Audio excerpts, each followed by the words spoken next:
જય માતાજી, હર મહાદેવ મિત્રો. મારા જીવનના એક નવા પડાવની શરૂઆત કરી રહી છું ત્યારે જેટલા પણ લોકોએ મને શુભેચ્છાઓ આપી, મને પ્રેમ અને આશીર્વાદ આપ્યો હોય, દરેકનો હું દિલથી આભાર માનું છું.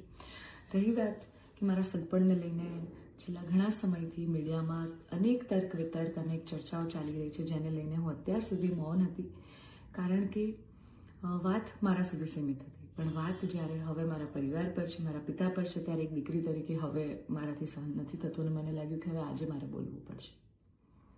એક બ્રહ્મકન્યા હોવાનું, એક બ્રહ્મ દીકરી હોવાનું મને એટલું ગૌરવ છે કે જેને હું કદાચ શબ્દોમાં નહીં વર્ણવી શકું. અને હું અહીંયા સુધી પહોંચી છું એના માટે શિક્ષિત અને સમજણી જે બ્રહ્મશક્તિઓ છે, બ્રહ્મ સમાજના લોકો છે, એમનો ખૂબ ખૂબ ફાળો રહ્યો છે મારી આ જર્નીમાં. અને હું તો નસીબદાર છું કે મને 18 વર્ણના લોકોનો પ્રેમ અને સપોર્ટ મળ્યો છે અહીંયા સુધી પહોંચવામાં.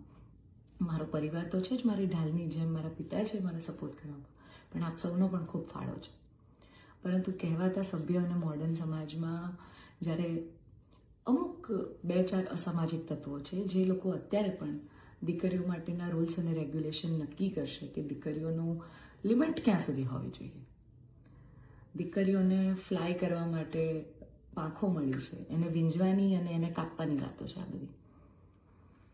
દીકરીઓ અત્યારે તેજસ જેવી પ્લેનો ઉડાઈ રહી છે, યુદ્ધ કરી રહી છે, રણ મેદાનમાં છે, સંસદમાં છે, વિજ્ઞાન અને ટેકનોલોજીમાં છે. હમણાં ઓપરેશન સિંદૂર જે થયું એમાં 2 દીકરીઓએ લીડ લઈને આપણને પૂરા દેશને ગૌરવ અપાવ્યો. ત્યારે શું 2-4 આવા અસામાજિક તત્વો નક્કી કરશે કે એક દીકરીનો લાઈફ પાર્ટનર ચૂઝ કરવાનો શું એને હક નથી?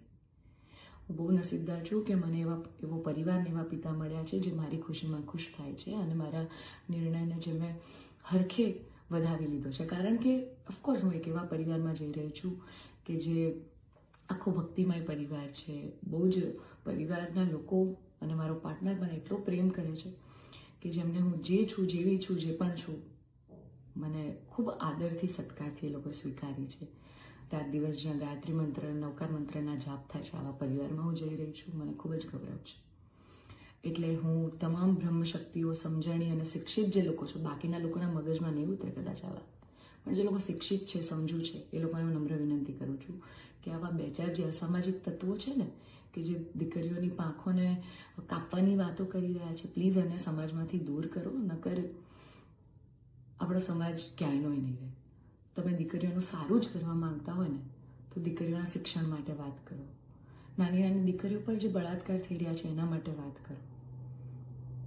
દીકરીઓની પ્રતિભાને આગળ લાવવાની વાત કરો. ચલો, આ બધી પ્રતિભાને બધું તો મોડર્ન વસ્તુ થઈ ગઈ. હજી જૂના 18મી 17